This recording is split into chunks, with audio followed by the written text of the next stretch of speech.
já parou para pensar a quantidade de tempo que nós gastamos em sala de aula estudando ou supostamente estudando assuntos absolutamente inúteis de uma maneira geral para a nossa vida? Muita gente sempre, quando vai defender esse modelo de ensino atual, ele geralmente fala: não, é muito importante a gente estudar de tudo, conhecimento nunca é demais. Mas isso não é verdade.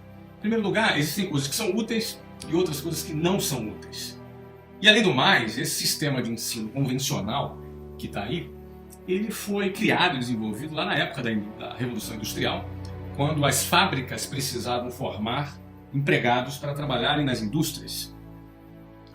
Bom, naquela época não existia internet. Hoje, todos nós estamos a um clique, a 2 cliques de distância de qualquer informação que a gente queira ter acesso. Logo, acúmulo de informação em sala de aula tem muito pouco valor hoje. Qualquer pessoa tem acesso a qualquer informação, não precisa ir numa biblioteca, não precisa pesquisar em vários lugares, no seu próprio computador ou no seu celular, você tem acesso a qualquer informação. Logo, a escola não é um lugar para que você acumule informações. A escola deveria ser um lugar para que você aprenda a pensar, para que você aprenda a raciocinar e que você aprenda a desenvolver conhecimentos e habilidades que sejam úteis para a sua vida. Por exemplo, por que você acha que seria importante você ficar decorando os nomes de montanhas e rios da China? Como, por exemplo, eu estudei em geografia no ensino médio, a gente ficava ali decorando o nome de rio, nome de montanhas e aquele Xung, Ling, Ling, Lung. Eu nem me lembro mais, eu tirava notas boas, eu fui um excelente aluno, mas hoje eu não me lembro. Grande parte daquilo que você estudou na escola, você vai se lembrar. Eu não me lembro da maioria das coisas, de muitas das coisas que eu estudei na escola, porque no fundo, grande parte do tempo a gente fica decorando, acumulando informações e decorando informações para a gente poder fazer prova. A gente vive nesse sisteminha artificial de decorar para fazer prova, decorar para fazer prova. A pergunta que fica é: necessariamente os melhores alunos das turmas são os que são mais bem-sucedidos na vida?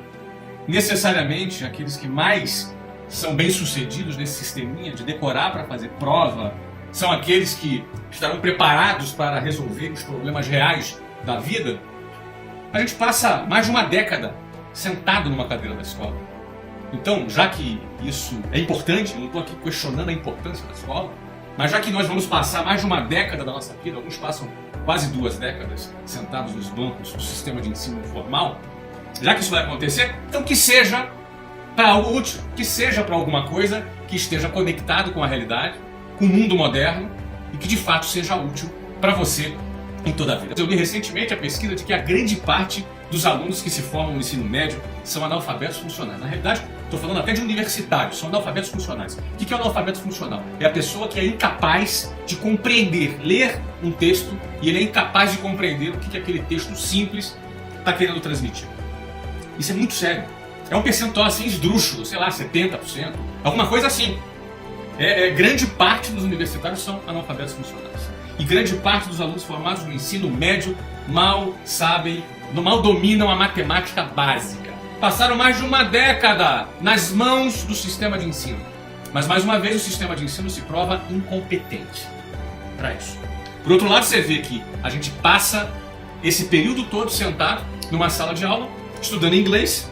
Aliás, inglês não, é o verbo to be, que começa todos os anos, o verbo to be, não sai do verbo to be e ninguém fala inglês.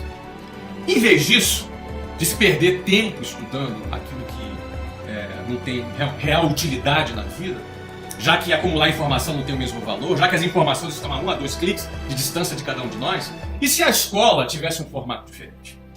Se em vez de muitas matérias inúteis que se tem na escola, por exemplo, você estudasse direito do consumidor. Aí você vai falar assim: pô, Flávio, mas nem todo mundo quer ser advogado. Ô meu filho, você não quer ser advogado, mas você é um cidadão. Você precisa saber os seus direitos. Direito do consumidor não é para advogado somente. É para você, é para mim, é para qualquer pessoa. Todas as pessoas poderiam estudar direito do consumidor, poderiam estudar direito civil, poderiam estudar as várias disciplinas do direito que te dá noção das regras do jogo para que nós vivamos em sociedade conscientes dos nossos direitos. Não do ponto de vista técnico, não do ponto de vista legal, da profundidade, para você fazer uma defesa, uma petição. Não, nada disso. Você conhecer o básico como consumidor, como cidadão, como um indivíduo que vive numa sociedade que tem leis e regras do jogo. Não entender o mínimo das várias disciplinas do direito é o mesmo que você ser um jogador de futebol e não saber o que é impedimento. Você não saber que não pode botar a mão na área, senão é pênalti. E, infelizmente, nós passamos mais de uma década esquentando a cadeira da escola sem aprender o mínimo das regras do jogo. Por que isso? Será que quem decide esse programa não tem interesse que você conheça as regras do jogo? Eu posso desconfiar, que eu acho uma aberração isso, então eu posso desconfiar disso. Agora, se eu não quero criar nenhuma teoria de conspiração, tome iniciativa, então, para você estudar por sua conta própria. Agora, seria muito mais útil se a escola ensinasse as várias disciplinas do direito, não como, repetindo, não como advogado, mas sim como cidadão, para você conhecer as regras do jogo. Você quer ver uma outra matéria que é fundamental? Educação financeira. Educação financeira é fundamental. Você deveria estudar isso todas as semanas nos últimos 10 anos da sua vida. Desde a primeira série do ensino fundamental, você já deveria estudar educação financeira. Educação financeira é como você comprar um imóvel, como comprar um carro, como deduzir juros, como trazer os valores para valor presente, como calcular o impacto dos juros a longo prazo, como você aplicar o seu dinheiro, como você ter a sua independência financeira, como você fazer a sua própria previdência em vez de ficar dependendo da porcaria da previdência que o governo oferece, como você poder gerenciar melhor o seu dinheiro. Por que será que você não aprende isso? Por que será que você ficou estudando as briófitas em vez de aprender como lidar com o seu dinheiro? Aí aparece sempre naquela hora que aparece sempre alguém falando assim, né? Não, é importante conhecimentos gerais. É legal, meu amigo. O Google tá aí pra gente saber de tudo. Agora, já que a gente vai estudar alguma coisa, já que nós vamos gastar o nosso tempo com alguma coisa na escola, que seja com alguma coisa útil. Por que estudar alguma coisa que não é útil? Sob o argumento dos conhecimentos gerais. Então estudemos os conhecimentos gerais, investiguemos os conhecimentos gerais, mas com temas que sejam úteis. E educação financeira, eu vou dizer para vocês que é uma das matérias fundamentais. Ó, deixa eu sair agora de alguma coisa, de um tema pragmático do mercado para um tema mais humanitário. Por exemplo, primeiro socorro. Um cara teve um AVC na rua, você sabe o que fazer? Teve um ataque cardíaco, você sabe o que fazer? Teve uma parada cardiorrespiratória, você sabe o que fazer? Você pode salvar uma vida. A tua vida pode ser salva por alguém do seu lado. Por que as pessoas não aprendem sobre o primeiro socorro na escola? Por quê? Esse é um tema mais simples, mas é muito fácil enxergar a importância de um tema como o primeiro socorro. Vamos para outro tema aqui, que você poderia estudar na escola, por exemplo, oratória. Foi feita uma pesquisa no Brasil, não me recordo agora, uma coisa que eu li recentemente também, que um dos maiores medos que as pessoas têm é falar em público. Uns têm medo do escuro, medo de altura, medo de ser assaltado. Aliás, esse medo tem crescido muito no Brasil. Agora, um dos medos muito frequentes é o medo de falar em público. As pessoas têm um verdadeiro pânico de falar em público. De subir num palco, uma galera assistindo, eles tremem, gaguejam, dá branco e não conseguem concatenar as ideias, as palavras fogem. Mas por quê? Falar em público é mero treino. Eu, obviamente, hoje falo muito em público, falo em vídeo, falo com plateias, com muitas pessoas, com transmissões ao vivo, de diversas formas, inclusive me comunico escrevendo também. Já escrevi livros, escrevo muito nas redes sociais. Mas como é que se desenvolve isso? Isso é puro treino. Principalmente a questão da oratória. É puro treino. Mesmo para as pessoas que são pessoas tímidas, é puro treino. Existem técnicas, inclusive, para isso, que podem ser desenvolvidas. Você pode treinar e eu fico me perguntando. Você fica com as nádegas na cadeira da escola por mais de uma década. E por que não existe um treinamento focado no desenvolvimento da sua oratória? A oratória vai ser importantíssima para a sua vida em várias coisas. Você pode se destacar, você pode assumir cargos de liderança.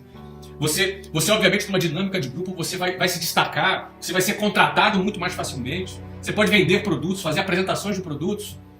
A oratória é uma ferramenta importantíssima na vida de qualquer profissional que deseja se destacar. E como você passa pela escola sem desenvolver, sem treinar a oratória, não faz sentido.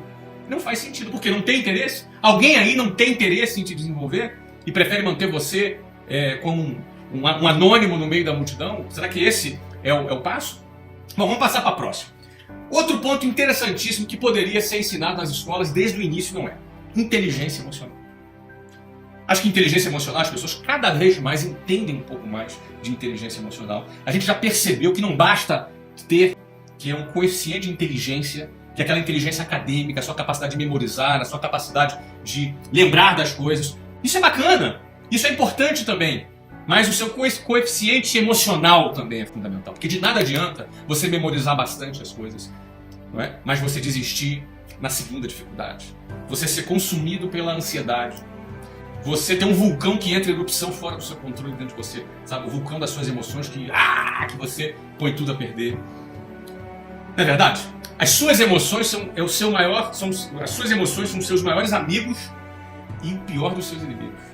Porque pelas suas emoções você pode ter inteligência para poder administrar essas emoções a seu favor, ou você ser completamente analfabeto do ponto de vista emocional, a ponto de toda hora colocar tudo a perder, abrir o bocão, falar besteira, ter reações ruins, porque as ações a gente calcula, a gente consegue calcular, eu vou fazer isso e vou fazer aquilo. Agora, muitas vezes as reações a gente não controla. Por quê? Porque é uma questão de falta de controle emocional. Isso poderia ser treinado, isso poderia ser ensinado nas escolas durante mais de uma década que você ficou lá estudando os gases nobres, você ficou lá resolvendo problemas, simulações, às vezes absurdas. Eu lembro, problemas de física, com simulações absurdas. Eu sei que isso é importante, mas não seria importante também a inteligência emocional fazer parte do seu currículo escolar? Esses são só alguns dos exemplos. Eu poderia mencionar muitos outros temas, como programação, e por aí vai. Tem muitos assuntos que poderiam ser ocupados para que seu filho tenha uma educação decente. Por isso eu quero terminar esse vídeo deixando uma frase para você aqui. Eduque o seu filho apesar da escola. A responsabilidade de educar o seu filho é sua, não é da escola e não é do Estado. É você, pai, você, mãe, é minha responsabilidade educar os meus filhos.